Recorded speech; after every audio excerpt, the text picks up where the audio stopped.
ഇയാൾ എന്തുട്ട് തന്തവൈബ് പറഞ്ഞത്? തന്ത നിന്റെ ഈ പാർട്ടികൾക്ക് വേണ്ടിയിട്ടേ സമരം ചെയ്യുക, അടി ഉണ്ടാക്കാൻ പോകുന്ന പിള്ളേരുണ്ട്. അവരുടെയൊക്കെ ഒരു 5 കൊല്ലം കഴിഞ്ഞിട്ടുള്ള അവരുടെയൊക്കെ ഒരു മാനസികാവസ്ഥ നമുക്ക് ഇപ്പോഴേ മനസ്സിലാക്കാൻ പറ്റും. കാരണം ഇവർ സ്ഥലത്ത് നിന്ന് മൂങ്ങുണ്ടാവും, എന്തിനാണ് ഞാൻ ഈ പണിക്കൊക്കെ പോയതെന്ന് ചിന്തിച്ചിട്ട്. അതിപ്പോൾ ABUP ആണെങ്കിലും SFI ആണെങ്കിലും KSUവിൽ വർക്ക് ചെയ്യുന്ന പിള്ളേരാണെങ്കിലും ഈ യൂത്തിനാണ് മുതിർന്ന നേതാക്കൾ കൂടുതൽ ഇമ്പോർട്ടൻസ് കൊടുത്ത് പിരികേറ്റി വിടുക. ഇവന്മാർ ആ തളപ്പിന് വേണ്ടിയിട്ട് അടി ഉണ്ടാക്കുക, ബഹളം ഉണ്ടാക്കുക, സമരം ചെയ്യുക ഒക്കെ ചെയ്യും. ഇത് പറയാൻ കാരണം വേറെ ഒന്നുമല്ല. എൻ്റെ ഒരു സുഹൃത്തുണ്ട്, 14 കേസാണ് അവനുണ്ടായിരുന്നത്. ഈ പറഞ്ഞൊരു പ്രസ്ഥാനത്തിൽ തന്നെയാണ് അവൻ വർക്ക് ചെയ്തിരുന്നത്.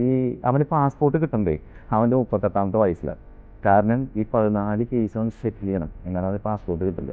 ഇന്നും എന്നെ കാണുമ്പോൾ പറയും, ഇങ്ങനൊരു വൃത്തികെട്ട ലൈഫ് ആ സമയത്ത് എന്നെ ആരും ഉപദേശിക്കാനുണ്ടായില്ല എന്ന് പറയും. പിന്നെ നിങ്ങളുടെ നേതാക്കന്മാരൊക്കെ നിങ്ങളെ വന്ന് തിരികേറ്റും, നിങ്ങളെല്ലാം മുൻനിർത്തി നിങ്ങളെയൊക്കെ അടി വാങ്ങിച്ചെല്ലാം അവരുടെ പരിപാടി. കാരണം അവരെ മക്കളെയൊന്നും ഇതിലേക്ക് കൊണ്ടില്ല, അവരൊക്കെ വേറെ വേറെ കാര്യത്തിൽ പഠിക്കുന്നുണ്ടായിരിക്കും.